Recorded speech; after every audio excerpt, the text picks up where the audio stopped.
great place to do a podcast from. I know, I feel very lucky. Yeah, it's a good background. You could tell we're going to be talking about books, right? Yeah, lovely. Great. Okay, here we go. So, hello, welcome, Rachel. Rachel, oh my gosh, sorry, Rebecca. Right. I was just wondering, like, do I jump in and say that, or does that make me look really pedantic? Or... No, that's like my just don't sorry. Okay, so hello and welcome to this live broadcast here from the Leeds Library as part of Leeds LitFest 2022. I'm Molly McGrath, the project's assistant at the Leeds Library, and today I'm here with Rebecca Mordan.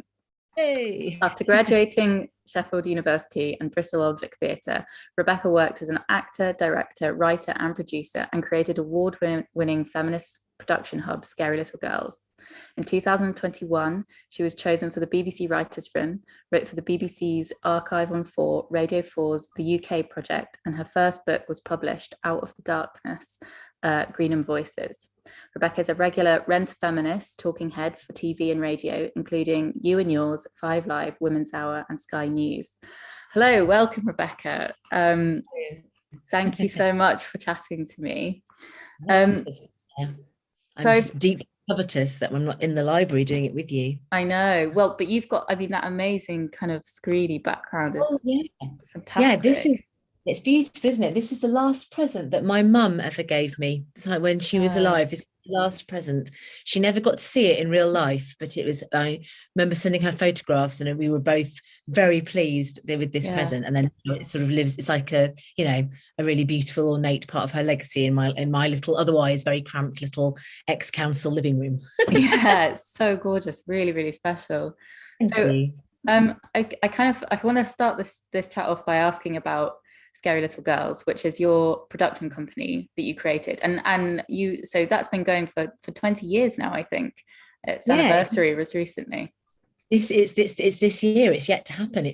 We're treating the whole year as one long queenly celebration. But yeah, it's actually in July this year. We're putting on a festival called the Maven Festival. When I say we, it's there's a lot of different artists associated with us, and one of my key producers, sort of the person who co-runs Scary Little Girls with me now. There's 2 other women, and one of them's in Birmingham, one of them's in Leeds. Funny enough, so we're still keeping it northern and local. But yeah, we've basically come up with an idea of having something called a Maven Fest. So a Maven is the idea of a woman that you get to before you crone. So in between mother and crone, there's this whole lost state where you're kind of really fecundant and worldly and charismatic and creative, but you have kind of less dependence, and you're kind of able to take more risks, so your wild oats a bit. So we thought that's a really great state of womanhood. Why do we not know about that one? Let's publicize that with our festival. So we've named a festival after her, and we're going to be programming all sorts of different women's work in that festival this summer and again in the winter, a week in each. So yeah, it's really exciting. That's amazing. That sounds really exciting. And that's and you kind of, so when you started this production company 20 years ago, what kind of inspired you to do that? What was your kind of thinking behind that? Well, I started it very quickly after coming out of drama school, actually, mostly because I'd been very involved. My mum was a Greenham woman, which is why my book ended up being about Greenham women. And a lot of my work recently has been about cataloguing their voices and interviewing them, making sure their stories aren't lost. But it meant that we had this really brilliant radical feminist upbringing. So I was like deconstructing, sexist children's stories like Snow White and Sleeping Beauty and things right from being 5 years older than my mum. So I was kind of like really, really keen on, I'd always wanted to be an actor as well. I don't know where I got it from, but I knew I wanted to be an actor. And you could just see that women weren't in stories as much as men. Even when I was little, you could see it in everything. And that was, I then got very political at university, had a great time, had a really, frankly, quite terrible time at drama school where my, being an educated, outspoken woman was definitely not something that was allowed, and was very, very much, I was very, me and every other woman, not just me, I have to say, all the women in our group were really badly bullied there. So just when I came out, I just thought, there has to be some space for the industry to do better, women's stories to be more real, more interesting, more diverse women to be involved in them, women to be more involved in creating and telling those stories, and also a place where artists can be treated well, a company where people, because my first sort of year in the industry, I was very aware there was, especially when you aren't very well known, there was a lot of people I was looking around, I was seeing some very shoddy practice, some real exploitative sort of things going on for particularly people emerging into the business for the first time. And yeah, I suppose that mixture of being impassioned and inspired by the right kind of people and quite disillusioned by some aspects of the industry kind of inspired me to go, well, I'd really like to create a little haven we could, swim upstream a bit, try and create some more lateral, less hierarchical structures, and try and just in our own small way, like level the playing field a bit and create some really great work that features women's stories and women's voices, and women can see themselves in those. They're not just looking at, a very reduced set of roles played by a very few amount of women of a very certain age and look, Yeah, it's a story that that I feel like I've heard quite a lot about, whether it's drama schools or it's comedy, or these kind of performing roles where particularly at university, there are spaces that are quite dominated by men. So I mean, that kind of ties into one of the questions that I was going to ask you, which is, why is it important to have feminist theatre and feminist performance, and what can it kind of add firstly, as a kind of an artistic practice, why is it important to have feminist spaces, and secondly, what can it add to feminism as a kind of a movement that other art forms maybe can't or do less well? That's a really interesting question. I think it's important to have feminist space everywhere, just because we're half the species, and it's really important that we have some space, and women, I think feminist women are particularly good at being brave about generating those spaces and letting women have cultural identity and communicate their lived experience and their desires and their needs. And I think within theatre, it's really important because it's quite we as a species, we live and evolve by our stories, from our very earliest incarnation, the first handprints on the walls. We're trying to tell each other things so that we can share and evolve and grow. And if you've only got one section of society sharing one version of events, we all know there's many versions of every event. We have to accept multiple realities. If we've only got one section of society in charge of all those narratives, it's so reductive. We can't really evolve to our best advantage that way. And also, you just miss out on loads of really great, interesting stuff. You just miss out on all these really exciting other perspectives, and cures to cancer, or who knows what would come out of us actually utilizing the other half of the species, et cetera, et cetera. And I don't know that theatre does it particularly well for women. I'm not sure that it does as an industry do that particularly well. There's just been another report out, this the Guardian and Sphinx, I think, literally just in the last couple of months, last month, I think, shown again that women's work is very underfunded, even in comparison to other oppressed groups. The Arts Council are giving less money to women's groups than anyone else. So we're quite good at occasionally kind of doing tokenistic, well, maybe this person is important, maybe this little group. We're very bad at tackling the only oppressed majority, which is of course half the species, because it's a lot to tackle, and it would change a lot of society if we changed things for women. I would argue for the better, but it would involve everyone, and that's daunting. And people are, even if they're not engaging with it actively, sometimes they can knee-jerkly not be be anxious about that. But equally, I think it's very inspiring. And I think when feminism and theatre do fuse well, one of the reasons it's so exciting and impactful is because it gives permission. We can give permission for people to change how they behave, or to embrace behaviours they might not have done, or take up space that they might not have done. I'm a compere in the Big Top at Glastonbury, which is a big 30,000 seater Big Top, and you don't hear women's voices in there. I'm the only female voice you'll ever hear. You'll see amazing work, women's, doing amazing aerial and gymnastics, and increasingly doing strength work, which is really exciting, lifting each other and other people in their company up properly, doing not just doing the pretty stuff at the top, but doing the strength work as well.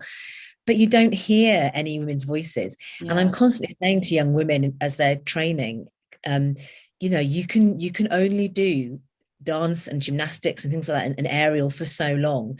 You can be funny forever. You can be interesting forever. Get the microphone and get good at that, because it will last you a lifetime. And we don't want your job to run out and there just be men talking forever, because it gets really boring. And I suppose I think that there's one last thing I think a lot about at the moment is the space that can be created for unconditional love, which I know sounds a bit over the top, but it maybe the person makes me think about a lot is people like Lizzo, who, when women watch them come away, they just feel really good about themselves as women. And there's so few spaces where love is so meted out, when it's so conditional in our society. It's so much a condition of how did you behave, how did you look, how old are you, how good are you, all these things. And actually, one of the things that I think you can do as a theatre practitioner or a musician or someone who can hold space, live space with other people, is you can afford women unconditional love for a little while. And once you felt that, you realize you're really did it. Actually, you can be you're worth more than you're told, and that you deserve that love. And that can be a great thing for change, I think, for allowing women to go, oh, I was being shortchanged. I actually want to live like that. And I think that's something really exciting, that a live practice can hold that space with the right practitioners. Yeah, and I think it's so important. I mean, often, there are spaces for serious debate and argument. Of course there are. That's really important. But it's so also important to equally approach things through kind of humor and comedy and, something that's more joyful. But joy de vivre is so important. Exactly. Joy de vivre is so important, because otherwise, if it was all miserable, what would the point of changing it be? But actually, it's all connected. So if we can see why it's worth it, we can also enjoy the benefits of positive change. And it's fully worth it. As I say, I've been bullied at times in my life being a feminist, but also I wouldn't swap like the way my mum brought me up, the kind of friendships I have now, the relationships I have with both men and women. God, I wouldn't swap any of that. I feel so fortunate. So yeah, it's definitely worth it. So, I mean, picking up on this idea that you brought up about women's voices as being quite underrepresented, I'm interested that, this is a literary festival, and quite a lot of the theatre that you do kind of centres around literature and women's literature. And I'll ask you a bit about the Bronte Cabaret in a second, but I'm curious why you're kind of interested in literary women or women who have written and bringing those to life through theatre.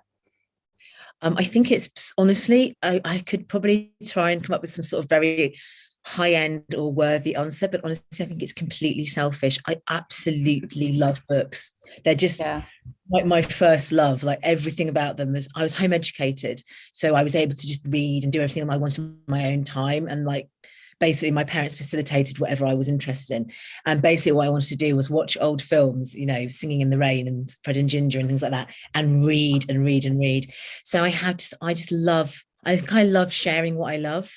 And I love the fact that you can take wonderful bits of these amazing books, or amazing, often the women who wrote the books are so interesting as well. I just really love sharing that. I just selfishly, it brings me great joy. And actually it seems to be a really nice bonding space, and audiences do seem to go away being able to share in that unconditional love, which is really nice. So it does seem to sort of, it inadvertently has become a nice catalyst for the kind of work I'm interested in doing. But it comes from a place of just being like, oh God, I can't contain how much I love these books. Let me tell you about it. Yeah. And can you tell me a little bit about the Bronte Cabaret, which sadly has been postponed for the Leeds LitFest, but I definitely urge listeners and viewers to keep your eyes peeled, because it will be back on. And definitely to book some tickets as soon as they kind of become available. So can you tell me a little bit about it? Yeah, I can, absolutely. It kind of takes the mick really out of everything I just said about myself. It's sort of, the idea is that that the reason that we had to postpone it is that the person who's in it with me, it's me and another woman called Shaz Andrew, who's a very, very talented comedian and physical performer. And it's very much a two-hander between us that we've grown like over the years. It's a kind of two-hander comedy. We got a review once that said it was the anarchic love child French and Saunders and Hinge and Bracket, and I absolutely loved that. And it's really daft and it's really specific. So we couldn't have kind of put someone else in her role when she couldn't do it this time. It was all very last minute, which is why it's been postponed. But basically, the idea is it's sort of a bit like the play that goes wrong. It's like the literary cabaret that goes wrong. My character is extremely pompous, ex posh drama school, thinks of herself as being extremely academic and theatrical and informed, and it's basically the whole thing is just a gentle puncturing of her not that gentle, quite often puncturing of her ego, and she's a very ridiculous, over the top kind of theatrical grande dame is kind of how we present her. She's called a Monica de Plume, and she's very, very theatrical, and she just basically, of course, the character she plays is actually really doing all the work and really understands the books much better. And it's basically a sort of as if some great literary and theatrical grand dame from the past has fallen on rather hard times, has come out and is now almost sort of trawling the edges of vaudeville and hating it, and hating everyone involved, but trying to keep up this persona of being incredibly well read and incredibly theatrically accomplished. But actually, she just gets it's fun to see her go so kind of terribly, horribly wrong. It's very silly, and we do very silly things in it. So it's got like, we try and teach Shaz to be able to do a stage kiss live with audience members. And I try and recreate the dance that Kate Bush does from, Wuthering Heights. We do a rapid fire, 15 minutes, every single Bronte book or poem or anything you've ever heard of, all in one, like tiny reduced sort of like a sort of ridiculous glorified mime thing with the audience guessing and a big chalkboard. It just gets stupider and stupider, basically. It's very silly. And there's a whole argument in it as well about whether the Brontes are Cornish or Yorkshire, because their mum actually came from Cornwall, and Shaz comes from Cornwall, and I come from Yorkshire. So there's a really nice, like, we basically fall out over that as well, and the audience are obviously asked to take part in resolving that with us as well. Gosh. So it's very silly. As someone whose my mother comes from Cornwall, but I'm currently in Yorkshire, that's definitely, I hadn't realised that debate. Penzance. Oh, of course. If you walk around Penzance, you see Branwell, the name Branwell everywhere, which was the mother's maiden name. Yeah, of course. Well, we have, the Bronte parsonage here, so a rival. Yes, I walked into it and just cried and cried. Yeah, it's an amazing place, isn't it? And like, you sort of go in straight away. The first room is like, this is where Charlotte read her novels and Emily died, and here was where the dog lived. And like, it's really full drama. Yeah. And all these lovely middle-aged women come, and who are all volunteers there, come up to me. Is it your first time? Come on, my dear, let's take you to this little sit down. You're like, yeah. So that sounds absolutely amazing. But so that's kind of, you've got this one, and then there's also Salon du Chocolat, which sounds amazing. That's about which I again had no idea about, the relationship between cacao nibs even and forbidden literature. Which, can you tell me a bit about that? Yeah, absolutely. So basically, when chocolate was first brought to England in the 1600s, it was considered a very taboo substance, an aphrodisiac. You could possibly have it anywhere near the working classes. They'd go wild, they'd run amok. And it was like only eaten in like posh upper echelons of society, would have little salons and get quite sort of heady and excited about eating it and drinking it and everything else with it, smoking it, God knows what, douching with it, who knows. But basically, I thought that was a really interesting overlap with the fact that we had this similar echelons of literature, which again were just considered too risque, too wild, too naughty, and they would only be consumed in salons. So what we did was create a sort of salon environment where you're welcome into this kind of quite intimate environment, and we feed you chocolate when you come in and talk to you a little bit about that sort of the senses of chocolate, and then combined with that, you get other chocolate tasting throughout the night. It's nice, there's little bits and pieces throughout the evening, but in between that, we're reading to you different sort of forbidden and banned books, which again, through my lens, obviously, of being predominantly interested in where are all the women and the hidden histories sort of stuff. There are some men, obviously you couldn't do a salon like that without having a little bit of Byron and a little bit of D.H. Lawrence, but we also basically, there's some just, it's mostly wonderful female writers, from the very sort of earnest and tragic and dramatic like Radcliffe Hall and the well of loneliness, and that sort of forbidden hidden lesbianism sort of stuff, but also to like Mae West. Lots of people don't know that she wrote her own erotic novels that are hilarious. No. Yeah, absolutely. Wow. And they're hysterical. And so we have an extract of that, and I intersperse it all with songs as well. I play my little ukulele, so we have some really lovely. I do a version of Pink by Janelle Monáe on the uke and things like that just fit all these things. It kind of weave it together.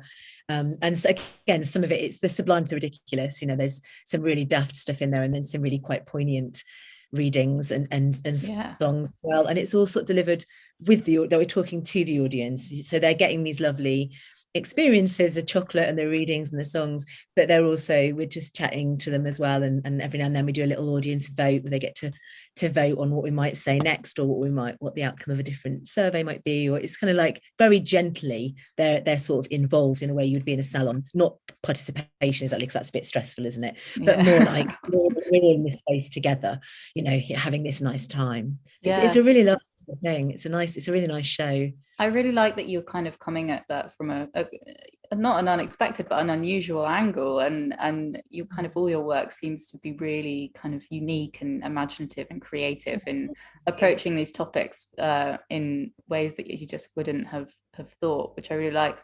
So I want to talk a little bit about your book. So you've written a book. I can't believe I wrote a book. I wrote half a book. It's me and another woman, so half a book. This is the place to talk about it. We said before this started that this, you were going to talk about books, aren't we? Come on. So it's called Out for Darkness, Greenham Voices. Can you tell me a little bit about how you first became interested in the Greenham Women's Peace Camps, and what kind of, why you decided to write a book about it? Well, I went there. So when I was a kid, and my mum was going and supporting them and staying over and doing actions and getting arrested and things like that. Sometimes not on the arrested times, that she would never put me in any sort of danger, but she would take me to some of the things that were suitable. So I would go, and when I was about 5, I would go and hang out at the camp. So I was there when it was quiet, and the women just seemed amazing to me and would answer any question. Like the first time I could be around grown-ups who let me let me ask any question at all and answer anything I wanted to know. So I loved that. And then I was also there for really big things, like this year's the anniversary of an action they held called Embrace the Base, which was like 30,000 women and girls, all through word of mouth, because there's no internet and no phones, and they worked really hard, got all these in there. It's the biggest female-led action since suffrage. It's still the biggest one. So huge. And we just don't talk about it. And it's mad. And the whole camp, they were there for nearly 20 years. They changed international policy. They got the common back. Like, in terms of like success, they were such a successful campaign, in a way that, having been a left-wing campaigner my whole life, I've never known the sort of success that the campaigners at Greenham Common can actually lay claim to. And yet we give them just zero credit within their own. Like, if this had been done by a group of men, we would not stop hearing about it, let me tell you. So really, really, really loved all that, and loved my mum. And then, as I mentioned, immediately, as soon as you asked me about the cold spoon, just my mum's death straight away. Basically, she died, and took her story with her, of course. And then other women that I knew, I'd met one of the founder members of Greenham, who was very important in the early years of it, all the way through, really, Helen John. She died. And I suddenly started to think, this is awful. They're going to go. And if no one takes their story, no one gathers their stories, they'll find there won't be any of them left. And we'll have missed this opportunity to share any of this with each other. Women will be repeatedly building the wheel for the first time over and over. We won't know we're standing on the shoulders of these giants, and we won't learn any of these lessons again. So myself and a woman called Kate Kerrow, who was actually at drama school with me, so shared quite a lot of my political awakening, but also runs something amazing called the Heroine Collective, which I really encourage people to check out. It's fantastic. So where are all the women? They're all there. It's an amazing resource for teachers and students of all ages. And we got together and we applied for Heritage Lottery funding to interview what we thought was going to be maybe, could we manage to get 20, 30 Greenham women maybe? And we were absolutely deluged, because if we weren't saying we want your story to make a play, we want your story to do our thesis, we were just saying, can we interview you and like build an archive of your stories so that everyone gets to hear them? And Greenham women loved that. That was much more about their ownership of their own lived experience. And we had hundreds of women. And we had just did not have the resources. So we're still now every now and then finding an email and going, oh God, sorry, we'd love to try and interview you now if that's okay or something. But anyway, we've collected. So now this is that was the first part, that was with Kate, and the second, the book that we wrote together, that's Kate. Kate and I wrote the book. But the archive is now primarily run by Vanessa, who's in Leeds. And that whole project has curated over 200 interviews, and we're still counting, of Greenham women, and thousands of images. And we've made programs for Channel 4, we've created the book, we've celebrated, we recreated the march from Wales to Greenham that they did, that started the whole thing last year. God, that was really hard. I don't think my tendons have recovered yet. And this year we're going to hopefully do a load more stuff around Embrace the Base, and try to find all the stories of all the women that maybe didn't live at the camp but all visited on that day, and how that day changed them and things. So yeah, it's a very inspirational thing. And every time I work with young people about it, because part of it is trying to get the message out there, any age of young person from like 7 to university, I've worked with all those ages, and they all start off by going, oh my God, I can't do that, that's so cool. And then they go, oh my God, why didn't I know? And you're like, yeah, because you've been culturally robbed. It's cultural robbery. But we want to try and address that and put it all back there so that women can use it. Yeah, and one of the you sent me a few links before this podcast, and one of them was this link to this amazing kind of digital piece of work where you can go in and you can kind of, I haven't got the I'll put the link to it in the description of this, actually, when it goes out on YouTube, because it's so amazing. And you can kind of navigate around this virtual camp, and there's all of these archives of, you know, stories, but then there's sound recording, and there's images, and there's video, and it's just such an amazing piece of work. And again, I think really interesting, because it you know, unlike a book which might not necessarily appeal to kind of, you know, younger audiences, or you know, people just don't have the time often, it's super accessible. And it, you know, you can learn so much from it, and it's a really wonderful piece of work. So can you tell me a little bit about how that came about? I'd love to. So it was right at the beginning of the pandemic, we got an emergency grant from the Arts Council, and that was the work we wanted to do, because we had been about to tour an exhibition, and then we were like, scratch that, start again. How could we do an exhibition differently? And so we applied. So that was our first piece of really big qualitative digital work. We'd love to do more, actually. It really inspired us. And it meant that we employed over 50 actors, primarily female, and lots of them Greenham women themselves, and got lots of contributions from Greenham women. And created, like, it's like a treasure hunt, isn't it? You click on anything you can see in the space, you can click on, and nearly all of the things in the space, whether it's a tree or a washing up pot or a tent or whatever, or a record player or the moon or whatever, they have a secret, a little hidden, like, sound file, like you say, and it plays something to you. It could be a short thing or a long thing or a song or a whole extract or whatever, or a scene. There are little scenes hidden in there, and you can collect them and send them to people and things as well. There's even actually there's a phone box there's 3 virtual places, and then a load of other places with other information. You're right, but there are 3 actually interactive virtual spaces, aren't there? Yeah, a yellow, blue, and green gates. And in one of them, there's a phone box. And if you click that, you hear my mum's answer phone message from her mobile phone. So her last answer, like her, oh, you've called Marina, I was leaving a message, kind of thing. Obviously, I loved that they let me put that in as well.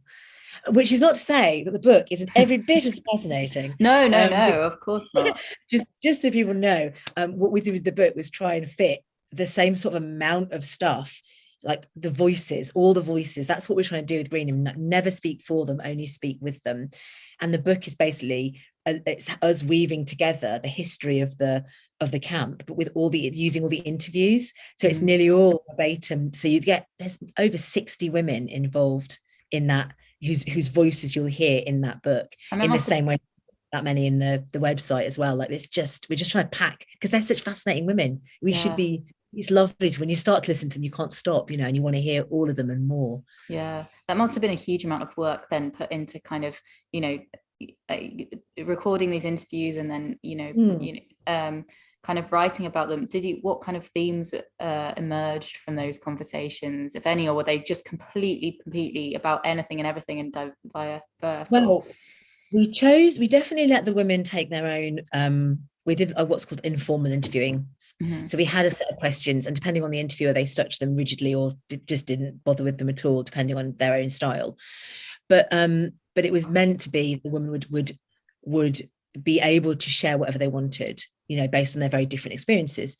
But of course, what you find when you then start to turn that into a digital archive, into a digital exhibition, into a VR site, into a book, into podcasts, which is we've done as well, is that of course there are some things that only one or two women will talk about, and you're like, oh my god, that's hilarious and fascinating or amazing or whatever. And then there are some things that they all seem to touch on in some way, or a lot of them seem to touch on.